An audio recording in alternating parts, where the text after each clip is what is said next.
Hello guys and welcome to my new video. This is the first of many daily videos, or there's gonna be short videos, okay, like 5 minutes or something. At least I hope it will be 5 minutes or so.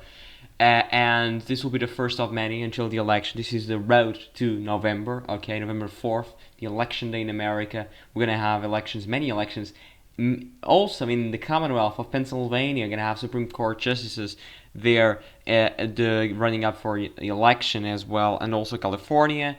So far, I'm just focused on New Jersey, Virginia, and New York City mayoral, because California, I'm right now projecting about a 20 points win for not the Democrats, but for the yes. The yes is the Democrats, because the Democrats want to redistrict. They want to redistrict California in order to get 5 extra seats to the Congress, in order to fight back Texas.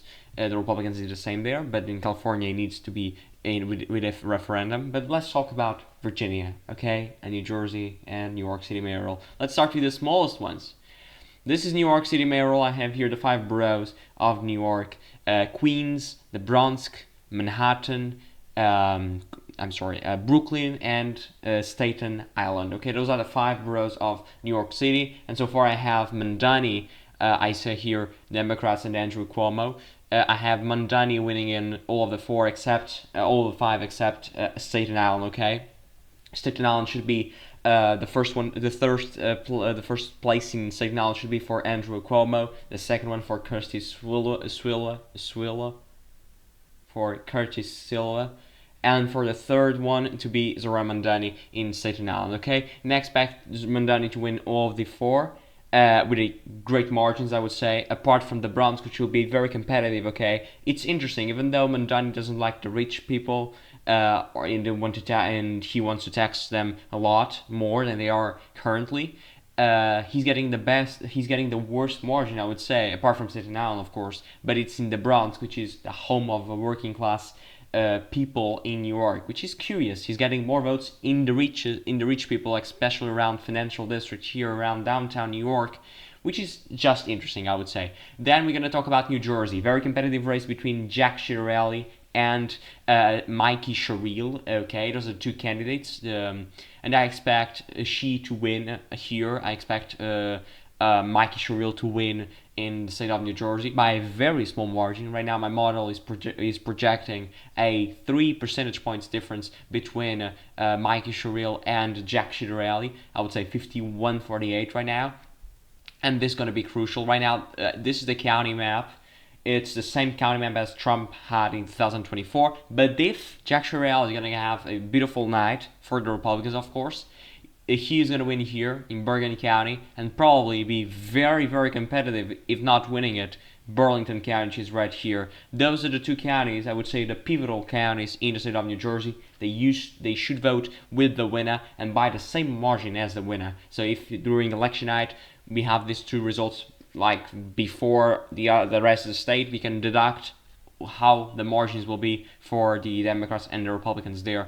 But ultimately right now, in terms of the Excel here, New Jersey, the Democrats have been shrinking the delta between the Republicans and Democrats' return rate. Okay, this means that the Democrats are now returning at a faster pace than the Republicans. The mail-in ballots, we are very close to getting everything done. Okay, even though there were requested about 920,000 mail-in ballots, we already have 322,000 received. Okay, and we expect this number to end up at 500 or 600,000. We don't expect every mail-in ballot to be returned. We expect like 60 to 70% of them. Okay, and then in terms of the now the edge, the Democrats have 130,000 votes differential right now between the mail-in ballots received in terms of party registration. It's not 130 at all, because we need to consider the independents, and right now the independents are going for Jack Ciattarelli by a 18 points gap. At least that's what a recent poll said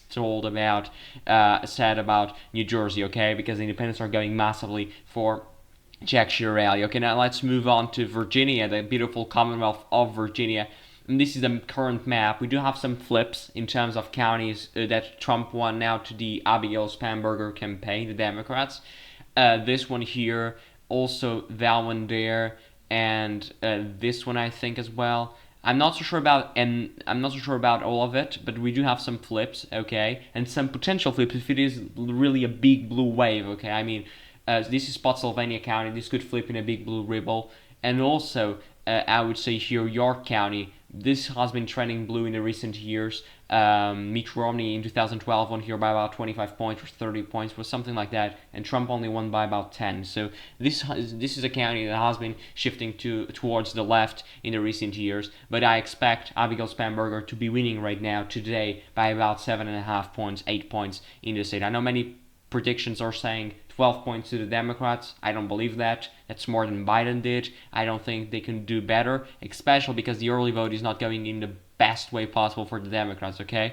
Because the Democratic, right now we're probably gonna have, at least if this continues to be like that, we're gonna have a smaller turnout this year than we got in 2021, which should be a disgrace. But okay, right now the return rate is at 44%, and here this is what matters.